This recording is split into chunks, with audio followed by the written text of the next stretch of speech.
9 inches of snow last night. The official lowest temperature was -10, but car thermometers may have shown lower. Nearly 1,400 of the region's schools have been closed again, and there's been a massive impact on the region's economy. One estimate is that it's costing the economy at least £24 million a day. Here's our chief reporter, Kim Riley. In eastern areas of Suffolk and Essex, people woke up to a blanket of snow. Some 6 inches had fallen in places, transforming the landscape, almost breathtaking in its beauty.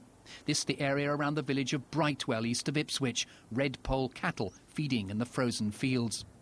Close to the sea, this was Alderton in Suffolk. Roads remain treacherous, few drivers venturing out. The village of Blacksall all but cut off to anyone without four-wheel drive. Not good for trade at the Ship Inn. Very quiet at the moment. Nobody's really coming out to see us much. There's a few locals been in last night, but other than that, we haven't seen many people at all, really. In the heart of Colchester, decidedly thin rush-hour traffic, a reduced train service persuading many rail commuters against venturing into London. Across the region, thousands of schoolchildren had another day off. The village primary at Munford in Norfolk closed, parents forced to make special arrangements. Obviously, being a village school, it's, you know, we've got a sense of community in Munford. You would hope that we could walk into school, but a lot of the teachers do live out of the village. Typical working mum syndrome this morning. Can't be at work because I've got to be here to look after the children, so I'm waiting for my husband to get home so that I can go and do a late shift.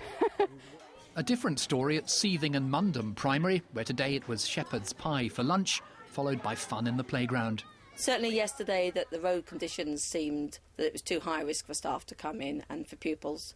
But that situation was quite different this morning, and I felt that where our staff lived, they could access school site. So we are open till 2 o'clock today. I feel fine about being at school. Our classroom's a bit cold, but it's absolutely fine. I think it's really good that Miss Appleby made us come to school because you can have snowball fights with your friends and make snowmen. In Luton, they were busy gritting pavements in the town centre. At Milton Keynes, fresh deliveries of grit overnight. The region's council's spending millions of pounds trying to keep roads open. This one in Peterborough closed after an accident involving a lorry carrying bread and milk. In Northamptonshire, this car spun out of control on black ice. The woman driver, freed by police and fire brigade, was uninjured. The travel disruption, damage to businesses and school closures are costing the region dear. I really worry for agriculture at the moment. I mean, tremendously costly to keep certain crops going in certain parts of this region. If you're running a call centre, you can't get your staff in. You can't easily relocate that work to another part of the UK because it's countrywide, this. There's some very serious issues here, and we really do need to learn how to deal with this thing better. Some of us have seen heavy snowfalls today. There's more to come over the weekend. In the east, we're a long way from business as usual. Kim Riley, BBC Look East. Well, many of us have faced disruption this week because of the weather. In the last few days, we've been showing you how people from different walks of life carry on despite the shut snow. Well, today, Joe Black spent the day in Bedford with the community midwifery team. Back maybe into Kempston and then Stewardby. It hasn't been the post-Christmas return to work many of us had planned. But for midwife Karen Nelson and student midwife Jane Coles, it's business as usual. We're doing this home visit on a lady who's pregnant, 39 weeks pregnant. She's unable to get to the clinic to have her antenatal check. So as a one-off, I'm conducting an antenatal check on her at home. She's just too frightened to venture out in the snow. Yesterday, 23-year-old Tanya fell over in the snow. The recent weather and a heavily pregnant woman, a hazardous combination. Falling over, obviously, the first panic is, oh God, the baby. But then when you realise everything's all right, it's not too bad. But, yeah, no, feeling safer, her coming here, than me having to go all the way to her. So, yeah, a lot better. A regular morning shift for Karen and Jane usually sees them visit 5 or 6 women. And even though they're getting to most patients, the snow has brought a few alterations to their rounds. Right, we've come to see a lady who's had her baby. She's day 5, so we're going to do a check on mum and a check on baby, make sure both are all right, and then do a little blood test on the baby's heel. Baby Brian is only 5 days old. A quick blood test on the baby's foot, a chat with mum Edna, who says he's feeding and sleeping well, and the checkup is over. I am very grateful that they're able to come in and see you at home. It makes things very easier. Yeah. With the freezing conditions set to continue, the job is a little trickier than normal. But new babies and mums still need people like Karen and Jane, whatever the weather. Jo Black, BBC Look East. Well, as you've been hearing, some pretty low temperatures overnight, and Julie's here with all the facts and figures at her fingertips. Jules? Jonathan, thank you. Yes, these are the amounts of snow on the ground this morning at the official recording stations for our region, well, some of them anyway. So they were measuring between 3 to 10 centimetres, that's 1 to 4 inches. But of course, these stations are very spread out, and many of them won't have seen the heaviest snowfall. Some of you will have had larger amounts, like Jason Duncombe in the village of Wheely in Essex. Now, last night, Wheely saw around 22 centimetres of snow. That's 9 inches. As for last night's temperatures, well, as you can see, Marham in Norfolk recorded minus 10 Celsius, but that's still not as low as the minus 19 Celsius recorded at Santon Downham on the Norfolk-Suffolk border. That was in January 1963.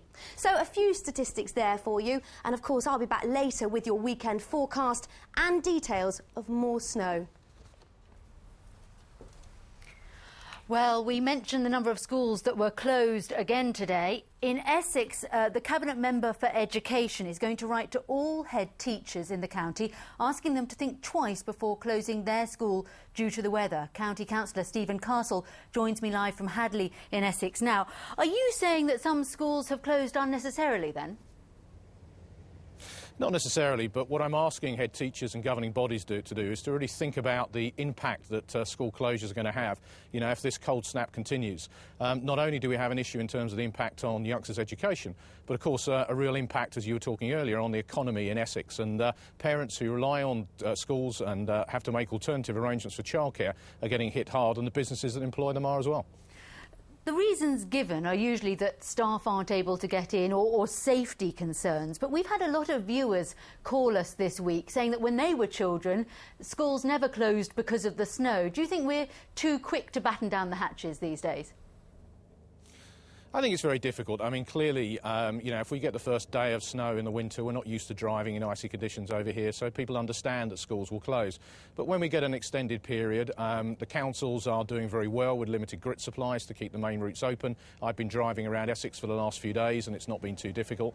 And the reality is that, you know, perhaps some of the rules and some of the ways of working that we apply when it's only one day a year, we have to think again when it gets to this length of cold weather. Frankly, I think kids are much safer and in a much better position if they're in schools, even if the footpaths are a bit icy in the school, than they're out on the streets, you know, causing trouble, throwing snowballs and perhaps falling over on icy roads. It's heads that make the decision. What control does the council have over that?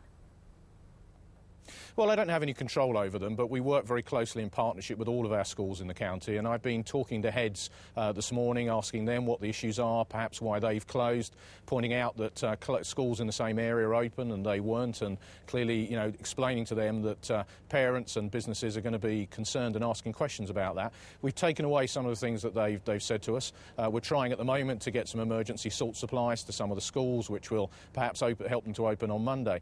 And one of the other issues that heads have been saying to me is that actually, strange enough, from the schools that have been opened, is that they're worried that because they've opened, they've taken the trouble on difficult conditions to be open, that they might get penalised because the number of kids turning up today is not as many as they normally have. And one of the ways that Ofsted actually looks at a school is their attendance. Now, I'm writing to Ofsted over the weekend to ask them to ignore this period when they look at attendance records for schools, because I don't want the fact that schools are worried that kids aren't coming in to be a reason they don't open. Stephen Castle, thank you very much indeed.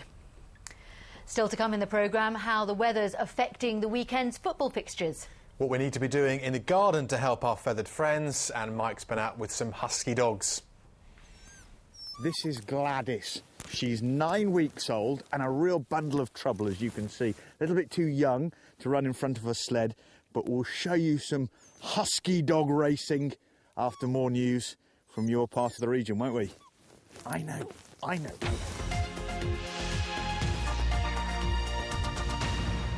Let's get a more detailed picture now of how the weather's been affecting this region. Suffolk saw some of the heaviest snowfall overnight, especially around the coast.